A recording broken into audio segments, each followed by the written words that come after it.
सोचो, दोपहर के 2 बज रहे हैं, बॉस डेडलाइन के लिए सर पे चिल्ला रहा है, ईमेल्स की लाइन लगी हुई है और अचानक तुम्हें याद आता है, अरे यार इस मंथ एसआईपी नहीं की, सैलरी इन्वेस्ट करनी थी। तुम चुपके से अपना फोन निकालते हो निफ्टी 50 ETF लेने के लिए, पर स्क्रीन देखते ही दिमाग में एक आवाज आती है, रुको जरा, मार्केट 1% डाउन है, थोड़ा सा और गिरने दो तब खरीदेंगे। You get busy, the market closes, you forgot to invest again. Congratulations, you just paid the lazy tax। सच बताना अगर आपके साथ भी ये हुआ है तो, अगर हुआ है तो कमेंट्स में लिखो guilty। Let's see कितने लोग मेरी तरह लेजी हैं।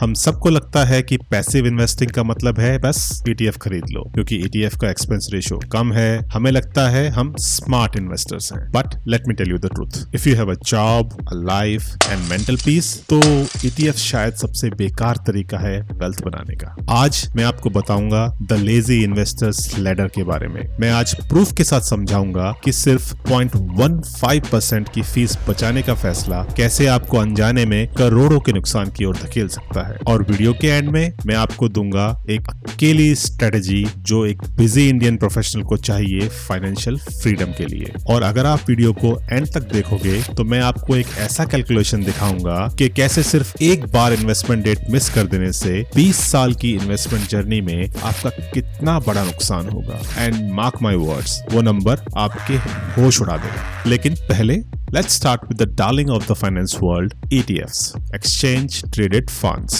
on paper ये बेस्ट है। एक्सपेंस रेशियो मुश्किल से 0.05% होता है, सस्ता और टिकाऊ। लेकिन इसकी एक बहुत बड़ी प्रॉब्लम है, ये आपसे एक्शन मांगता है, जिसकी वजह से दो लोगों का रिटर्न कभी भी सेम नहीं होता। ETFs एक स्टॉक की तरह ट्रेड होते हैं। आपको मार्केट आवर्स में यानी सुबह 9:15 से लेके 3:30 के बीच एक्टिव रहना पड़ेगा। अब सोचो आप सबसे ज्यादा बिजी कब रहते हो? एग्जैक्टली इसी टाइम। ETF खरीदने के लिए 3 चीजें परफेक्ट होनी चाहिए। एक, आपको मार्केट ट्रैक करके सही टाइम पे लॉग इन करना पड़ेगा। तो उस टाइम आपके डीमैट अकाउंट में पैसे होने चाहिए और आपके अंदर ऑर्डर बटन दबाने की हिम्मत होनी चाहिए। एक बार नहीं, हर महीने। और यहीं से क्रिएट होता है फ्रिक्शन, और इस फ्रिक्शन की वजह से क्रिएट होता है एग्जीक्यूशन रिस्क।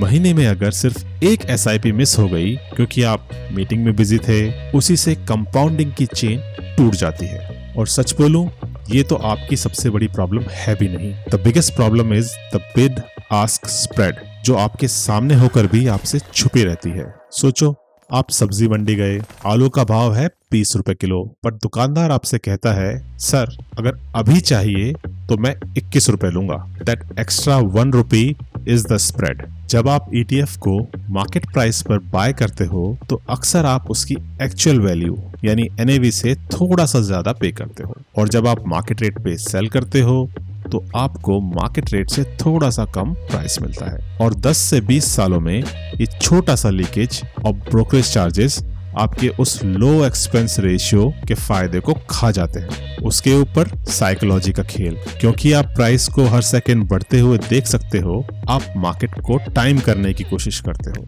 मार्केट हाई है, कल खरीदूंगा, और वो कल कभी नहीं आता। आपको लग रहा है कि आप एक्टिव इन्वेस्टर हो, लेकिन ये कैसा एक्टिव है जिसमें इन्वेस्टिंग हो ही नहीं रही। अब चलते हैं लैडर के दूसरे पायदान पर, द इंडेक्स फंड। लोग कहते हैं, अरे पर इसका एक्सपेंस रेशियो तो 0.2% है, ETF से 4 गुना ज्यादा। हाँ भाई, महंगा तो है, पर मेरी बात मानो, फीस भर दो। पूछो क्यों? क्योंकि आप ऑटोमेशन के पैसे दे रहे हो। इंडेक्स फंड्स में SIP का ऑप्शन होता है। तारीख आई, let's say 5th of the month, पैसा बैंक से कट गया, इन्वेस्ट भी हो गया। क्या आपने मार्केट देखा?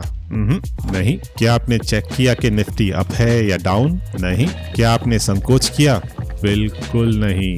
इससे क्रिएट होती है बिहेवियरल शील्ड। डिसीजन को ऑटोमेट करके आपने अपने दिमाग और इमोशंस को गेम से बाहर निकाल दिया। आप वो एक्स्ट्रा 0.15% फीस इसलिए दे रहे हो ताकि आप खुद अपने पैसे का दुश्मन ना बनो। याद है वो कॉस्ट ऑफ वेटिंग का मीटर जो हमने शुरू में देखा था? डेटा सुनोगे तो हिल जाओगे। अगर एक ETF इन्वेस्टर मार्केट को टाइम करने के चक्कर में 20 साल में मार्केट के सिर्फ 10 बेस्ट डेज को मिस कर देता है, तो उसका टोटल रिटर्न 50% तक गिर जाता है।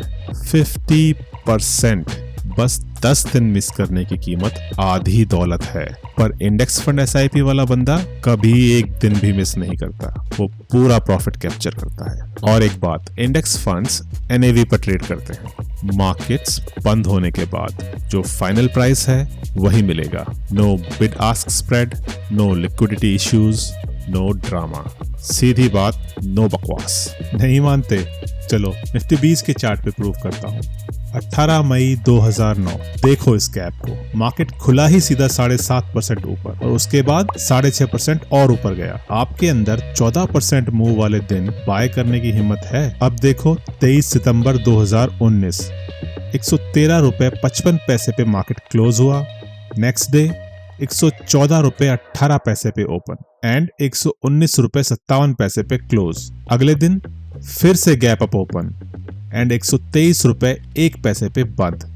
2 दिन में 8.5% की रैली। और ये देखिए सेम स्टोरी रिपीट हो रही है 7, 8 और 9 अप्रैल 2020 को। अब इमेजिन करिए कि आपने अक्टूबर 2003 में निफ्टी 500 इंडेक्स में 1 लाख रुपए इन्वेस्ट किए होते।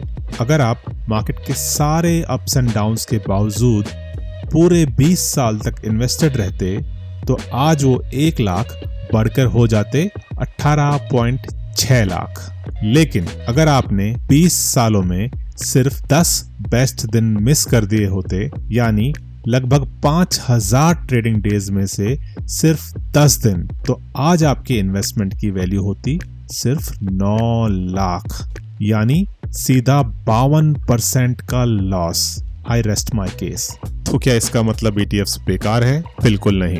लेजी इन्वेस्टर बेवकूफ नहीं होता, वो एफिशिएंट होता है। ये रही वो स्ट्रेटजी जो मेरे हिसाब से हर सैलरीड बंदे को करनी चाहिए। इसका नाम है द हाइब्रिड प्रोटोकॉल। आपकी मंथली सेविंग्स जो सैलरी से आती है, इसके लिए इंडेक्स फंड SIP यूज करो, क्योंकि सैलरी रेगुलर होती है तो इन्वेस्टमेंट भी रेगुलर होना चाहिए।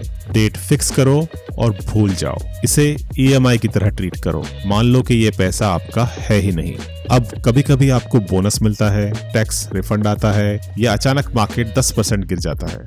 ये है आपका मौका। यहाँ हम SIP का वेट नहीं कर सकते, यहाँ हमें स्पीड चाहिए। लंप सम इन्वेस्टमेंट्स के लिए ETFs यूज करो। जब मार्केट क्रैश हो, डीमैट लॉग इन किया और इंस्टेंटली ETF खरीदा। हम ETFs की लिक्विडिटी यूज करेंगे जब मार्केट नीचे हो, लेकिन डिसिप्लिन के लिए हम इंडेक्स फंड की ऑटोमेशन पर डिपेंड करेंगे। ये है वो बीच का सत्य। एक को मत चुनो, दोनों को यूज करो। इंडेक्स फंड से डिसिप्लिन रहो और ETF से खिलाड़ी बनो। Look at this number, 1.5 crore.